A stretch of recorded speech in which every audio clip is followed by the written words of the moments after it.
लेकिन जब एमक्यूएम के अंदर ये बातें होना शुरू हुई तो मैंने 2016 में इसको छोड़ा, इसीलिए था कि नहीं अब तासुब बढ़ गया एमक्यूएम के अंदर, नेशनल पॉलिटिक्स करनी है।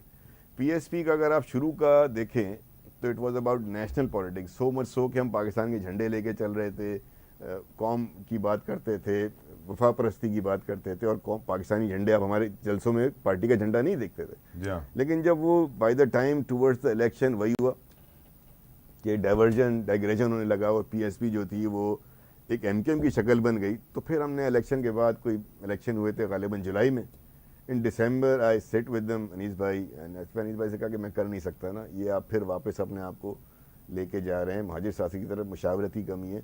मेरे दोस्त हैं अनीस भाई भी, मुस्तफ़ा भी, तमाम लोग, मैंने कहा यार मैं कर नहीं सकता, मैंने एमकेएम छोड़ी इसीलिए थी। सर हाफिज नईम और रहमान का तो बड़ा अच्छा सर, तो मैंने कहा मैं दोबारा एमकेएम नहीं बना सकता ना, तो मैं 2018 में सर दोनों पार्टियां छोड़ के चला गया। Why not Jamaat Islami? उन्होंने आपको बुलाया नहीं, लिफ्ट नहीं कराई। ये भी है, लेकिन आपको प्रॉब्लम है आपकी नज़र में जमात इस्लामी के अंदर? जमात इस्लामी का अपना हाफिज नईम साहब is a different personality in Jamaat Islami. वो एक अलग गेम पूरी जमात इस्लामी की पॉलिसी डिफरेंट है, हाफिज नईम एक तरफ, हाफिज नईम का मैसेज डिफरेंट है। जैसे हिदायतुल्लाह साहब का मैसेज डिफरेंट है बलूचिस्तान में, हाफिज नईम का मैसेज डिफरेंट है। हाफिज नईम जिस तरह सोशल मीडिया को यूज करते हैं एक्सीलेंट, कोई भी नहीं कर पाता। जमात इस्लामी नहीं इस तरह यूज करती। जमात इस्लामी की वीडियोस में आपको खवातीन नहीं मिलेंगी। कराची में हाफिज नईम, क्या Hafiz Naeem can make a difference in Karachi? क्या वो कुछ कराची में, he has already made a difference. वो एक अच्छी आवाज है कराची को बात करते हैं, at least he raises the issues, तो ये ठीक है। लेकिन जमात इस्लामी का फिर डोमेन छोटा है, और जमात इस्लामी के साथ एक रिलीजियस कॉनोटेशन भी है, जिसके अंदर के नेशनल लेवल की पॉलिटिक्स नहीं हो सकती।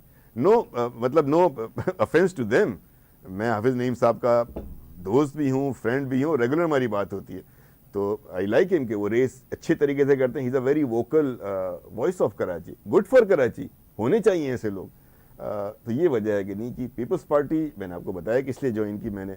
वोटर टर्नआउट क्या एक्सपेक्ट कर रहे हैं सर? और जो पीटीआई के साथ हो रहा है, यकीनन बहुत सारी सियासी जमातें आवाज़ भी उठा रही हैं, वोटर टर्नआउट आप क्या एक्सपेक्ट कर रहे हैं? और जो मखलूत हुकूमत ही आएगी, 2/3 अक्सरियत तो ख्वाबों में किसी को भी नहीं मिलेगी, तो पीडीएम जैसा ही गुलदस्ता होगा, वही तारीख की सबसे बड़ी काबीना, तारीख साज फैसले, सबको साथ ले लेंगे, वही जो पिछले 16 महीने देखा है, वही इसका पार्ट 2 होने वाला है सर?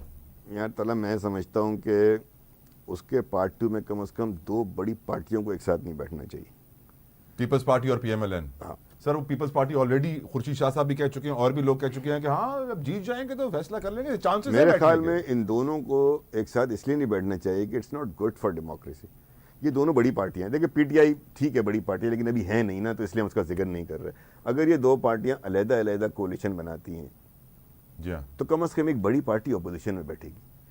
अपोजिशन का भी तो बड़ा रोल है ना सर। नहीं यहाँ सर चोर पुलिस एक हो गए हैं, वो कह रहे हैं कोई अपोजिशन ना हो। मैं आइडियोलॉजिकली बात कर रहा हूँ, थियोरेटिकली बात कर रहा हूँ कि सर ये फिर अच्छा नहीं होता कि सारी बड़ी पार्टियां मिलकर हुकूमत बना लेना, तो फिर अपोजिशन नहीं रह जाती, कंस्ट्रक्टिव फोर्सफुल अपोजिशन नहीं रह पाती, फिर एक बड़ी आवाज़ नहीं रह जाती। तो अगर पीपल्स पार्टी दीगर इस्तेकाम पार्टी के साथ या एमकेएम के साथ या जेयूआईएफ के साथ मिलकर हुकूमत बनाती है, आज़ाद उम्मीदवार जो है पीटीआई वाले जो अवेलेबल होंगे हर एक को, अगर उनके साथ मिलकर हुकूमत बनाती है तो फिर सर पीएमएलएन को अपोजिशन में बैठना चाहिए।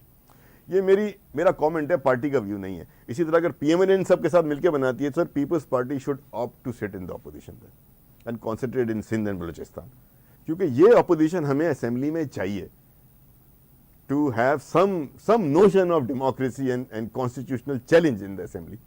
Thank you so very much Raza Haroon साहब, बहुत मज़ा आया, बहुत खुशी हुई। अल्लाह ताला आपको कामयाब करे, आपका जो ख्वाब है कराची के लिए, पाकिस्तान के लिए, वो पूरा हो। और मैं आखिर में यही दुआ करूँगा